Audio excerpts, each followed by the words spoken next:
कुंभ राशि वाले बंधुओं, स्वागत है आप सभी का मंथन भिंड यूट्यूब चैनल में। तो कुंभ राशि वालों, जरा ध्यान से सुनिए। अगले 3 से 5 दिन आपके जीवन में थोड़े भारी रहने वाले हैं। चंद्रमा, जो कि मन का कारक है, धन का कारक है, मौके, अपॉर्चुनिटी और आध्यात्मिक ऊर्जा का कारक है, यह मारक होने जा रहा है। अष्टम राशि में चंद्रमा मारक हो जाता है और अष्टम राशि जो होती है चंद्रमा के लिए अच्छी नहीं होती, नीच का हो जाता है। दूसरा कि सूर्य को भी, जो कि आत्मसम्मान का कारक है, उन्नति का कारक है, पिता का कारक है, यह भी राहु के साथ बैठा हुआ है और दूषित हो चुका है। मंगल भी राहु के साथ बैठकर अंगारक है। कहने का मतलब यह है कि जिन ग्रहों से जीवन में उन्नति आती है, जो ग्रह जीवन में आगे बढ़ने की अपॉर्चुनिटी देते हैं, दुखों से मुक्ति के मार्ग प्रशस्त करते हैं, उन ग्रहों की स्थिति इस समय पर अनुकूल नहीं है, प्रतिकूल है। यह समय और काल है जब आपको बहुत ही गंभीरता के साथ निर्णय लेने होंगे। गलतियां आपके हाथों से होंगी जरूर, 100% बचना बहुत मुश्किल है। कहा जाता है ना कि विनाश काले विपरीत बुद्धि। जब समय अनुकूल नहीं होता, प्रतिकूल हो जाता है, तो बुद्धि भी फिर उसी प्रकार से कार्य करने लगती है। गलत इंसान हमदर्द लगने लगता है और स्वयं अपना शोषण इंसान करवा देता है। अपना धन, अपना बल, अपना पैसा, मान सम्मान सब कुछ अपने हाथों से लुटा बैठता है। चाहे इतिहास उठाकर देख लो, शास्त्रों को भी देख लो, बड़े से बड़े राजा महाराजाओं के साथ भी यही हुआ है, तो सामान्य जन की तो बात ही क्या है। कहने का मतलब यह है कि ये जो समय और काल है, यहाँ पर चतुराई पूर्ण निर्णयों की आवश्यकता है और गुरु के मार्गदर्शन की अत्यंत आवश्यकता है। तो आज का यह कार्यक्रम आपके लिए बिल्कुल यही करने वाला है।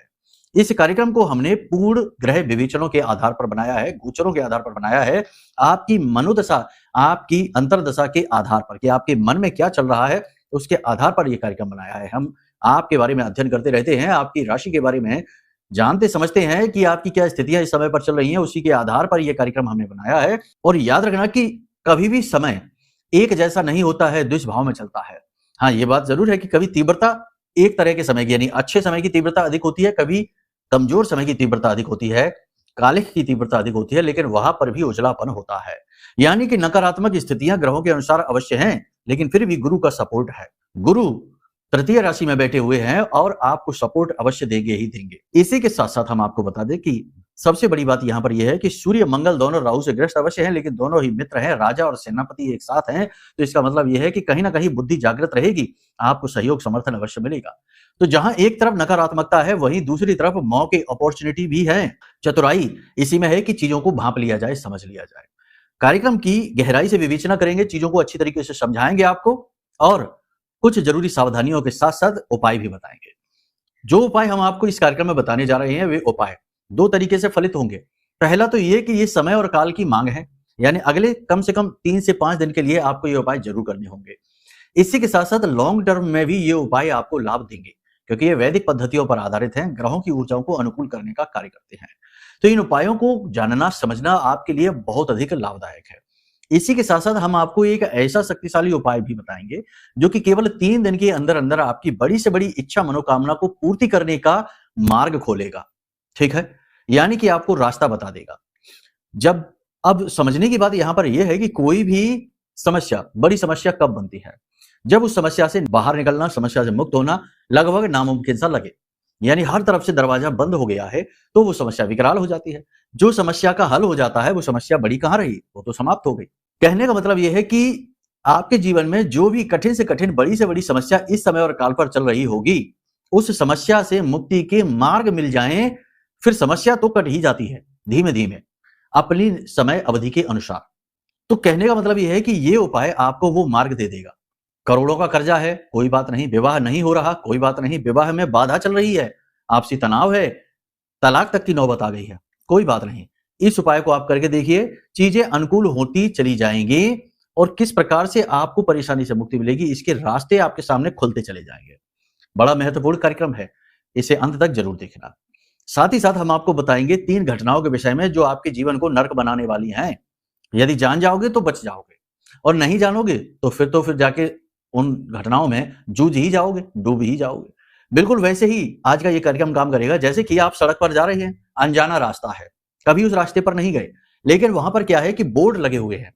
तो आगे एक सकरी पुलिया है, यानी कि छोटा सकरा रास्ता है, और पहले ही आपको वहां पर एक बोर्ड लग गया, दिखा, उस बोर्ड पे लिखा हुआ है कि सामने सकरी पुलिया है। तो आप क्या करेंगे? आप अपनी गाड़ी की, अपनी वाहन की गति को धीमा कर लेंगे, सतर्क हो जाएंगे, अलर्ट हो जाएंगे और उस पुलिया से आराम से गुजर जाएंगे। कैसा हो कि अगर वहां पर कोई बोर्ड ही ना हो तो आपकी गति तो चली ही जा रही है, तेज गति से आप दौड़े चले जा रहे हैं, अचानक से वो सकरी पुलिया आ गई। अब आपको समझ नहीं आएगा कि कैसे गाड़ी संभाले, तो इस बात की अधिक संभावना है कि आप उस स्थिति से निकल नहीं पाएंगे, निपट नहीं पाएंगे, दुर्घटनाग्रस्त हो जाएंगे। तो आज का ये कार्यक्रम बिल्कुल उसी बोर्ड की तरह कार्य करेगा, आपको सतर्क कर देगा क्या होने वाला है, किस तरह से होगा। अब उससे बचना और उससे बाहर निकलना ये आपके ऊपर निर्भर करेगा। बड़ा महत्वपूर्ण कार्यक्रम है, इसे अंत तक जरूर देखना। ये आपके कल्याण के लिए बना है, गुरु आज्ञा को लेकर आया है, महामाई की विशेष अनुभूतियों के आधार पर तैयार किया गया है। अगर आप इसे देखेंगे तो आपका जीवन सफल होगा और हमारी मेहनत सफल हो जाएगी। तो चलिए इन्हीं शुद्ध भावों के साथ महामाई के दर्शन करिए और कमेंट बॉक्स में पूरे भक्ति भाव के साथ लिख डालिए, जय मां भद्रकाली कृपा करो।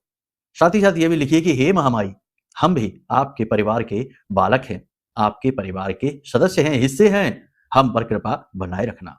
अब इसी के साथ साथ एक सूचना है कि नवरात्रि में महाअनुष्ठान, देखो नवरात्रि शक्ति का जागरण होता है और इस समय और काल पर जो साधक हैं उनके लिए ये मेला लगने जैसा अवसर होता है, लूट होती है भक्ति की, भाव की, ऊर्जा की, उपलब्धियों की।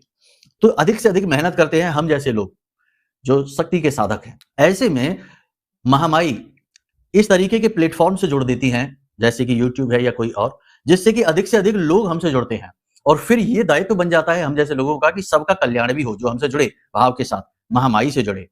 तो इसीलिए आपको ये अवसर है कि आप चाहें तो इस महाअनुष्ठान में भाग लेकर माई की कृपा अपने जीवन में ला सकते हैं। कृपा तो वैसे भी आएगी, चिंता की बात नहीं है, लेकिन ये अनुष्ठान माध्यम बन जाता है। तो यदि आप भाग लेना चाहते हैं, कृपा पात्र बनना चाहते हैं, तो कैसे भाग लेंगे, क्या क्रियाएं करनी होंगी, क्या अनुष्ठान में आपको करना होगा, सब कुछ आपको विस्तार से बताएंगे। वीडियो में नंबर है, इन नंबरों पर फोन कर लेना, सारी जानकारी आपको विस्तार से प्राप्त हो जाएगी। एक छोटी सी क्रिया आपको भी करनी होगी पूरे 9 दिन, 8 दिन की है इस बार की नवरात्रि, तो 8 दिन के लिए एक छोटी सी क्रिया करनी होगी, ठीक है। उसके साथ आपके घर में भी शक्ति का केंद्रण होगा, महामाई की शक्ति का जागरण होगा, ठीक है। तो चलिए यहां तक सारी बात आपने समझ ली है, अब अपने मूल विषय को शुरू करते हैं। जय माई की। बंधुओं, ज्योतिष और तंत्र विद्या के क्षेत्र में आचार्य अमित एक जाना माना नाम है। पूज्य गुरुदेव के साधनाओं और ज्योतिष विद्या के अनुभव बेहद दिव्य है। जी हाँ, पूज्य गुरुदेव ने जिसकी भी कुंडली का विश्लेषण किया और कुंडली के अनुसार उसे सटीक उपाय व महामाई माँ बगलामुखी की विशेष कृपा दी, उसके जीवन में सकारात्मक बदलाव तो आए ही है। फिर चाहे समस्या कितनी ही कठिन क्यों ना हो, समाधान तो अवश्य हुआ है। अब ऐसे में यदि आप भी अपने जीवन की किसी बड़ी समस्या से जूझ रहे हैं, जैसे कि कर्जा बढ़ता ही जा रहा है, काम धंधा और व्यापार सब रुक चुका है, रिश्ते नातों में तनाव हद से ज्यादा बढ़ गया है, पूरा जीवन ही नकारात्मकताओं से भर गया है, तो ऐसे में यही सही समय है जब आप श्रेष्ठ गुरु से मार्गदर्शन प्राप्त करें और जीवन के अंधकार को समाप्त कर दिव्य प्रकाश की ओर कदम बढ़ाएं। वीडियो में दिए गए नंबरों पर तुरंत संपर्क करिए और अपनी कुंडली का विश्लेषण व समाधान पूज्य गुरुदेव के द्वारा करवा लीजिए। देर ना करें, आपके देवी देवताओं के आशीर्वाद से ये मौका खुद चलकर आपके पास आया है, इसे गंवाना नहीं है। अभी फोन करें और गुरुदेव से मार्गदर्शन प्राप्त करें। महामाई आपका कल्याण करें। धन्यवाद। तो देखो, चंद्रमा मनसो जाता है, चंद्रमा से ही शुरू करते हैं, आपके मन से ही शुरू करते हैं, आपके धन से ही शुरू करते हैं। धन के मामलों में अवरोध, पैसे का फ्लो बिगड़ेगा, फिजूल खर्ची हो जाएगी, अचानक से कोई बड़ा खर्चा आ जाएगा। यदि आपके पास पैसा जमा रखा है, आ चुका है, और यदि आपका पैसा कहीं से आना है तो अगले 3 से 5 दिन के लिए रुकावट आ जाएगी, पैसा आएगा नहीं। किसी ने ले लिया है, वो वादे करेगा लेकिन पैसा देगा नहीं, आप इंतजार करेंगे लेकिन आपको पैसा मिलेगा नहीं। तो ऐसी स्थिति में आपको क्या करना है, पैसे को संभाल कर रखिए।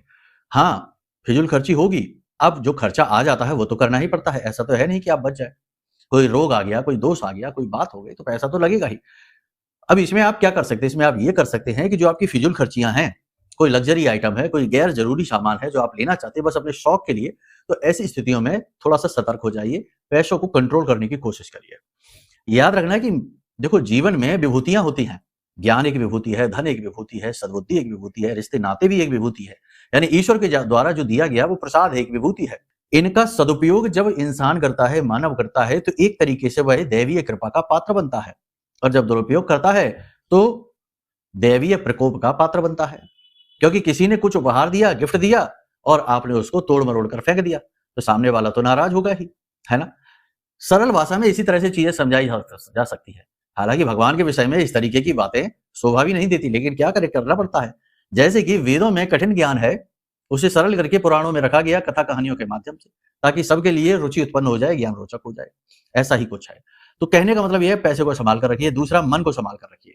मन में निगेटिव भाव बढ़ेंगे, पुरानी गलतियों को, पुरानी बातों को लेकर खेद उत्पन्न होगा, गिलानी की भावना बढ़ेगी, निगेटिविटी बढ़ेगी, सोच विचार में आप डूबेंगे।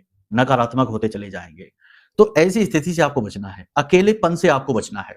देखो, एकांत में होना बुरी बात नहीं, एकांत में हो जाइए, लेकिन जब मन में अकेलापन महसूस होने लगे तो कोई आपका हमदर्द, आपका अपना, आपका सच्चा, उसके साथ बैठिए और समय बिताइए। जी हाँ, वैसे तो हम ये कहते हैं कि एकांत में रहिए, कम बोलिए, लेकिन अब हम ये कह रहे हैं कि आप किसी अपने हमदर्द के साथ थोड़ा-सा अपना समय बिताइए।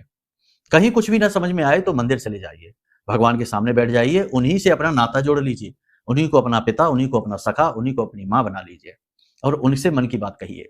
अपने मन के बोझ को थोड़ा हल्का करने की कोशिश करिए। दूसरी चीज कि किसी भी नेगेटिव कार्य के लिए जो आपके जीवन में परेशानी चल रही है, आप ही उत्तरदायी हैं, ये बात सही है, लेकिन उसका दोष अपने ऊपर ना लीजिए, यानी अपने आप को बिना मतलब के अनावश्यक ब्लेम देने से बचें। लोग आपके ऊपर उल्टे सीधे आरोप लगा सकते हैं, आपका अपमान कर सकते हैं, आपके ऊपर लांछन लगा सकते हैं, लेकिन अगर आप अपने आप में सत्य पर डटे हुए हैं, आपके अंदर कोई खोट नहीं, खामी नहीं, तो फिर अपने ऊपर अत्याचार न करिए, नकारात्मक विचारों का प्रहार अपने ऊपर न करिए, अपने आत्मबल को जगा कर रखिए। इसी के साथ-साथ सबसे अच्छी बात यह है कि बहते हुए जल को देखिए।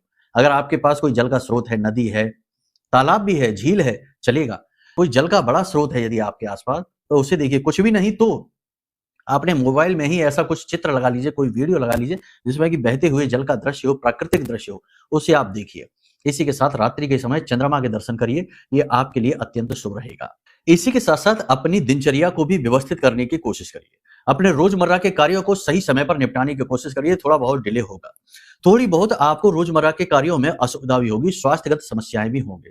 सर्दी-जुकाम हो सकता है, शरीर में हीट भी बढ़ सकती है, गर्मी पित्त भी बढ़ सकता है क्योंकि सूर्य मंगल का मेल है, तो पेट में छाले, मुँह में छाले भी हो सकते हैं। पानी अधिक पीना है और हल्का सुपाच्य भोजन ग्रहण करना है, बाहर का भोजन खाने से, दूषित भोजन ग्रहण करने से बचना है। अपने मन के भाव किसी के सामने स्पष्ट तौर पर प्रकट करने से बचना है। अपना धन किसी के हाथों में देने से बचना है। पेट से जुड़े रोग, पाचन तंत्र से जुड़े हुए रोग आपको परेशान कर सकते हैं। स्त्री के लिए खास तौर पर, यानी जो गृहिणियां हैं, जो वर्किंग वुमेन हैं, उनके लिए ये समय खास तौर से थोड़ा-सा डिफिकल्ट कहा जाएगा, कठिन कहा जाएगा। उन्हें संघर्ष करना पड़ेगा। अपनी ही बात कहने के लिए, अपनी ही सत्यता को साबित करने के लिए जूझना पड़ेगा, स्ट्रगल करना पड़ेगा। साथ ही शरीर में किसी विशेष भाग में लगातार दर्द रहने की समस्या, ये अलग से रहेगी और स्त्री जन्य रोग, यानी स्त्रियों से जुड़े हुए रोग ही परेशान और करेंगे। तो कहने का मतलब ये है कि ये महिलाओं के लिए थोड़ा समय कठिन होने वाला है। चंद्रमा एक स्त्री ग्रह है, तो उस लिहाज से ये यहाँ पर स्त्री तत्व को ज़्यादा प्रभावित करेगा। ठीक है? यहाँ पर 2-3 चीज़ें आपके साथ हो सकती हैं। झूठी अफ़वाह आपके खिलाफ फैलाई जा सकती है। आपकी किसी पुरानी गलती को सामने लाकर आपको लज्जित किया जा सकता है और आपकी किसी कमज़ोरी पर प्रहार किया जा सकता है। तो अपने मन की बातें किसी को स्पष्ट तौर पर ना बताएँ। मन के भेद, मन के राज, मन की भावनाएँ किसी के सामने उजागर ना करें। अपने आप को थोड़ा रहस्यमयी बनाने की कोशिश करें और अपने और पराये का सही भेद करें। कौन सचमुच में आपका अपना है, जिससे आप अपने दिल की बात, दिल के रहस्य, मन की भावनाएँ बता सकते हैं और कौन ऐसा है जो आपकी इन बातों का दुरुपयोग करेगा। ऐसे व्यक्तियों से बचने की कोशिश करें। अब यहाँ पर 3 तरीके की घटनाएँ हैं जो कि आपके लिए गलत हो सकती हैं, आपके लिए कठिन समय का आमंत्रण हो सकती हैं। पहली घटना यहाँ पर ये होगी कि आप नौकरी बदलने का, यानी अपने प्रोफ़ेशन को चेंज करने में जल्दबाज़ी कर सकते हैं। ये समय ठीक नहीं है, इस समय पर ऐसा ना करें। सबसे बड़ी बात कि कम से कम 14-15 तारीख से पहले तो ऐसी स्थिति लाए ही नहीं, जबकि सूर्य का गोचर हो जाने दीजिए, सूर्य को राहु से मुक्त हो जाने दीजिए। उसके बाद अपने प्रोफ़ेशन को चेंज करने के बारे में सोचना है, उससे पहले नहीं। तो पहली ये गलती, क्योंकि वो स्थिति ऐसी होगी कि आधी छोड़ पूरी को धावे, आधी मिले ना पूरी पावे। पता चला कि सामने तो अपॉर्च्युनिटी दिख रही है, लेकिन हमने इसको छोड़ के उधर गए और वहाँ पर भी गुड़ गोबर हो गया, कुछ भी नहीं मिला। तो कहने का मतलब ये है कि थोड़ा-सा धैर्य से काम लेना है। दूसरी स्थिति ये कि कोई बड़ी डील, बिज़नेस डील, कोई प्रॉपर्टी से जुड़ा हुआ कोई एग्रीमेंट, किसी भी तरीके की डील, एग्रीमेंट साइन करने से पहले बहुत सावधान रहना है। हस्ताक्षर सोच समझ कर करना है और सबसे बड़ी बात कि पेपर वर्क को अच्छी तरीके से समझ लेना है, पढ़ लेना है, समय लेना है। उसके बाद ही आगे बढ़ना है, क्योंकि डील में फ्रॉड हो सकता है, इस बात की प्रबल संभावना है। ठीक है? इसी के साथ-साथ कीमती सामान, आभूषण या फिर कोई ज़रूरी पेपर वर्क, कोई डॉक्यूमेंट आपका खो सकता है, जिसकी आपको बहुत ज़रूरत रहेगी, जिसके बिना आपका काम रुक जाएगा। ये ऐसी घटनाएँ हैं जो आपके जीवन में घटित होकर ही रहेंगी, लेकिन यदि आप थोड़े से अलर्ट रहेंगे, अपनी चीज़ों को व्यवस्थित रखेंगे, अपनी जानकारी में रखेंगे या फिर चीज़ों में आप ज़्यादा सतर्क होकर इन्वॉल्व होंगे, तो आप इन चीज़ों से बच भी जाएँगे। ठीक है? जिन लोगों का विवाह नहीं हो रहा है, उनका विवाह की बातें तो चलेंगी, लेकिन विवाह रुकेगा नहीं इस समय पर। ठीक है। हल्का बुखार और सिर दर्द की समस्या आपको रह सकती है, सिर में भारीपन की समस्या रह सकती है, सोचने विचारने की क्षमता आपकी कमजोर हो सकती है, तो थोड़ा सा अपने आप को रिलैक्स फील कराएं, नींद अच्छी लें, समय पर सोएं, अनुशासन के नियमों का पालन करें।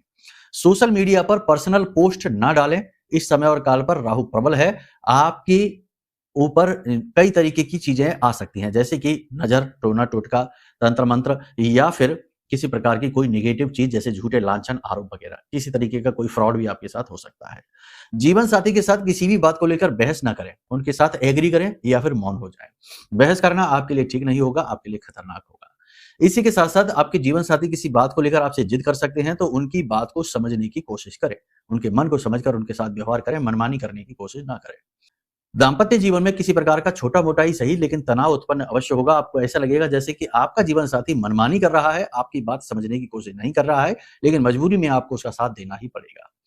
अपनी आलोचना को स्वीकार करने का सामर्थ्य आपको रखना होगा, क्योंकि आपकी तीखी आलोचना होगी जिसे आपको सहन करनी ही पड़ेगी। अपने स्वभाव पर, अपनी अच्छाई, अपनी नैतिकता पर थोड़ा नियंत्रण रखें और इसे ज्यादा व्यावहारिक बनाएं, प्रैक्टिकल बनाएं और थोड़ी सी चालाकी अपने स्वभाव में लेकर आएं, अपना दुरुपयोग ना होने दें। ये सबसे महत्वपूर्ण विषय है, इस पर आप ध्यान दीजिए। इसी के साथ साथ सबसे बड़ी बात, 3 चीजों में इसे समराइज करेंगे आज की पूरी भविष्यवाणी को। पहली चीज यहां पर ये कि अपने मन का विशेष ख्याल रखिए। अपने गुरु, अपने मालिक, अपने पालक स्वयं बनिए। किसी के भरोसे ना बैठिए, किसी से कोई उम्मीद ना करिए। स्वयं से उम्मीदें बनाइए और उन्हें पूरा करिए। अगर आप अपने जीवन में कहीं पर फंसे हुए हैं, स्ट्रगल कर रहे हैं या पिछड़ गए हैं, तो उसके लिए आपका दोष नहीं है। आपने कर्म करने में, मेहनत करने में कोई कसर नहीं छोड़ी। लेकिन हर एक चीज हमारे जीवन में हमारे मन की हो जाए ऐसा कोई आवश्यक नहीं है। हमारे प्रारब्ध भी है, हमारे खुद के कर्म भी हैं, कभी-कभी हमारी गलतियां भी हैं और कुछ ईश्वर की मर्जियां भी हैं। इन सबको स्वीकार करके जीवन में आगे बढ़ना चाहिए। तभी तो कहा गया है कि जाहि विधि राखे राम ताहि विधि रहिए, है ना? जो भगवान देता है उसे स्वीकार कर लीजिए। इसी के साथ साथ दूसरा सबसे बड़ी बात कि पैसे को संभाल कर रखिए। फिजूल खर्ची वाली चीजें जो है ना, पैसे का हिसाब किताब बराबर करिए, फिजूल खर्ची से बचने की कोशिश करिए। तीसरी चीज, अपनी सेहत का विशेष ख्याल रखिए। सेहत गिर सकती है, खराब हो सकती है, थोड़ा फिजिकल मूवमेंट अवश्य करें। और चौथी चीज एक और आपको बता देते हैं कि एकाग्रता को बढ़ाने वाली एक्सरसाइज जैसे कि योग है, ध्यान करना है, इन्हें अवश्य करिए। प्राणायाम अवश्य करिए, अनुलोम विलोम अवश्य करिए। आधे घंटे के लिए, 1 घंटे के लिए किसी भी एकांत स्थान में आंख बंद करके लिए बैठ जाइए। मन से विचारों को दूर करने की कोशिश करिए, ठीक है? विचार तो आएंगे ही, वो नहीं रुकेंगे। अगर कोई व्यक्ति कहे कि हम विचार बहुत आते हैं, कुछ ऐसी तरकीब बताइए जैसे कि विचार ना आए और हम ध्यान कर पाए, तो ऐसी कोई तरकीब नहीं होती है। विचार आएंगे ही, आपको उन विचारों को छेड़ना नहीं है। कैसे? आपको लोग पूछते हैं कैसे करना? मान के चलो कि आप आंख बंद करके बैठे हो और आपके मन में विचार आ गया कि अरे आज ऑफिस में हमने ये कागज होना था, साइन होना था, इसमें तो साइन किया ही नहीं। फिर आपने इस विचार को पकड़ लिया। अब आपने कहा कि चलो अब इसके बाद क्या होगा, इसके बाद हमारे ऊपर ये आरोप लगेगा, तो हम ऐसी बात बोल देंगे कि ये हो गया था, वो हो गया था। आपने विचार को पकड़ लिया और अब उस विचार के ऊपर विचार बनते चले जा रहे हैं, एक लेयर के ऊपर लेयर बनती जा रही है। करना क्या था आपको? आपके मन में विचार आया, आपने पेपर पे साइन नहीं किया है। अब आपको ये सोचना था कि ठीक है, जब जाएँगे तब देखेंगे, अभी फिलहाल ध्यान करते हैं। तो आपने उस विचार को पकड़ा नहीं, वो जैसा आया आपने उसे वैसा ही वापस कर दिया। इस तरह से विचार आएँगे, आप उन्हें छोड़ते जाइए, देखेंगे जब जाएँगे तब देखेंगे, देखेंगे जब जाएँगे तब देखेंगे। इस तरह से चलेगा तो धीरे-धीरे विचारों की गति जो है ना, वो धीमी हो जाएगी। क्योंकि विचारों का ये स्वभाव है कि आप जितना ज़्यादा विचारों को पकड़ेंगे, उतनी ही तीव्रता से नए विचार आएँगे और विचारों को जब आप पकड़ेंगे नहीं, तो उनकी तीव्रता कम होती चली जाएगी और धीरे-धीरे आप ध्यान में एकाग्र हो जाएँगे, एक्सपर्ट हो जाएँगे। यही है ध्यान, और कुछ भी नहीं है, ठीक है? फिर भी ध्यान करते ना बने तो आपके आस-पास घड़ी होगी, उसकी टिक-टिकी जो चल रही है ना, थोड़ी-थोड़ी देर में, उस पर ध्यान लगाइए, अपनी श्वासों पर ध्यान लगाइए, अपनी अंगूठों को, अपनी उँगलियों को इस तरीके से स्पर्श कर लीजिए। इनके अंदर जो पल्स चल रही है, उस पल्स को फ़ील करने की कोशिश करिए और उस पल्स पर ध्यान लगाइए। फिर तो बहुत सारी विधियाँ हैं, ठीक है? उस पल्स पर ही ध्यान लगाते रहिए, उस टिक-टिकी पर ध्यान लगाते रहिए। इस तरीके से आप अभ्यास कर सकते हैं। ये बहुत ज़्यादा आवश्यक है, अभी के लिए नहीं, हमेशा के लिए, आजीवन के लिए। तो इन विधियों के आधार पर आप अपना ख्याल रखने की कोशिश करिए। साथ ही साथ जो भविष्यवाणियाँ हमने बताई हैं, इन पर आप ध्यान दीजिए। कुछ सावधानियाँ बताई हैं, इन पर आप ध्यान दीजिए। अब बात करते हैं उपाय की, क्रियाओं की। तो देखो, बहुत ही छोटे-छोटे उपाय हैं, समय काल के अनुसार हैं। सबसे पहला उपाय आप ये करिए कि आटे की पंजीरी बनाइए। आटे में थोड़ी-सी शक्कर मिलाइए, घी मिलाइए, भून लीजिए आटे को और उसमें जो मिला सकते हैं मेवे वगैरह वो मिला लीजिए और इसके बाद प्रतिदिन, अगले 3 से 5 दिन प्रतिदिन जो बड़े वृक्ष होते हैं, उनके जड़ के आस-पास कीट-पतंगे, चींटी वगैरह होती हैं, चींटियाँ होती हैं, वहाँ पर जाके इस आटे को फैला दीजिए। प्रतिदिन का ये कर्म करिए।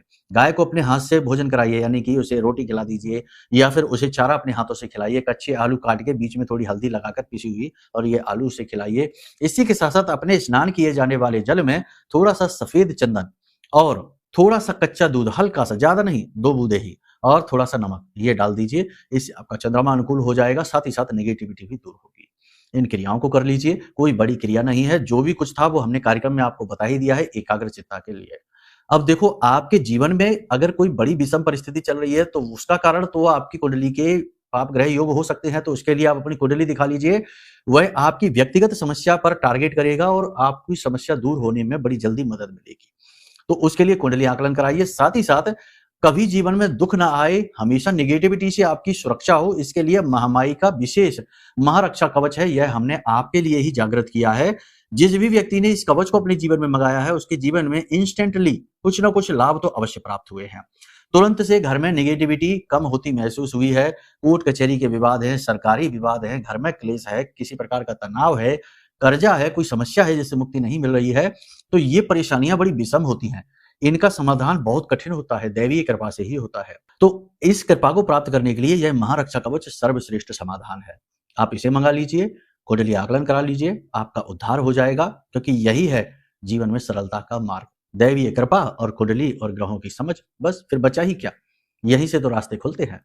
सभी इसी रास्ते पर चलकर आगे बढ़ते हैं। आप भी चलिए, ठीक है? तो चलिए आज के इस कार्यक्रम को यहीं विराम देते हैं।